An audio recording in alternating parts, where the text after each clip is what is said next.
There's another story in John's Gospel which tells of a time when Jesus and his disciples were walking along a road and they came across a man who was born blind. The disciples saw the world in overly simplistic terms and associated the man's suffering with sin.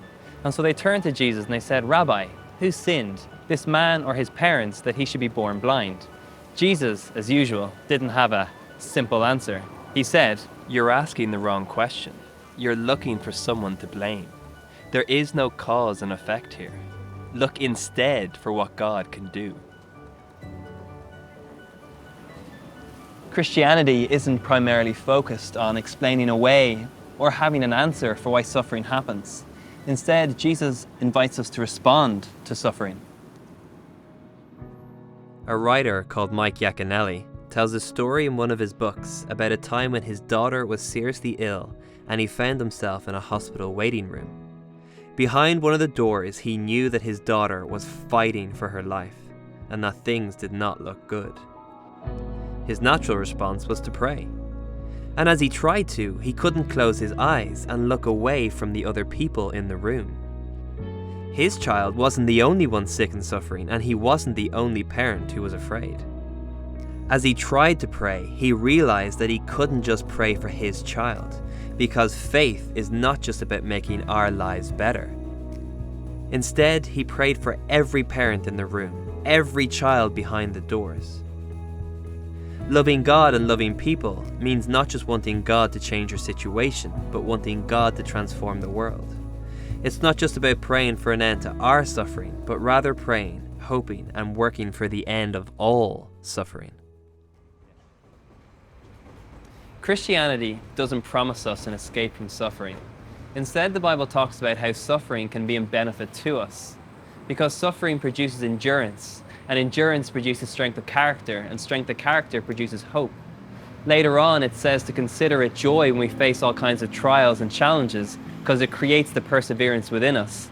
And what the world around us is really crying out for is people of hope, people of good strength, people of good character, people who have the perseverance to serve God and others the best that they can. We all long for a world without suffering. However, and this is a big however, those who have done the most for the world often have been the ones who've suffered the most. Nelson Mandela, for example. He was wrongly imprisoned for 27 years, and on his release, he chose to forgive those who had put him there in the first place, and spent the rest of his days bringing racial reconciliation to South Africa. Or what about Elizabeth Elliot? Her husband in the 1950s was a missionary to the tribes in Ecuador, and on one of his trips, he was killed by one of the tribesmen that he was serving. And how did Elizabeth respond? She spent the next 2 years as a missionary to the very tribe that was responsible for her husband's death. Incredible. They shaped the world because of their suffering and how they responded to their pain.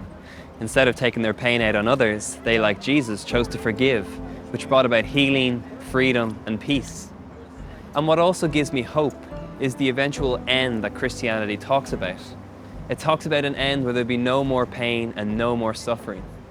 In the final book of the Bible, called Revelation, the author John writes, "And I heard a loud voice saying, 'Behold, the dwelling place of God is with man.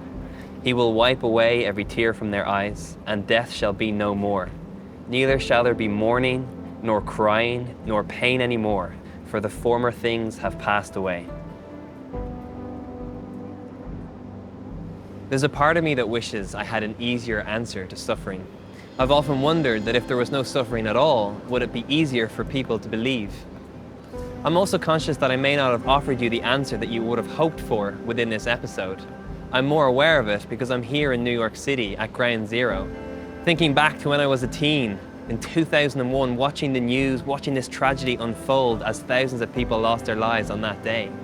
How could this happen?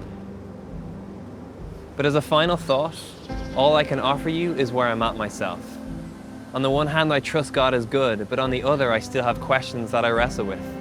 Maybe I'll carry these questions for the rest of my life. But I am inspired by the life of Jesus, to serve those who are in need, to mourn with the brokenhearted, and to pass on the hope that one day God will make all things new.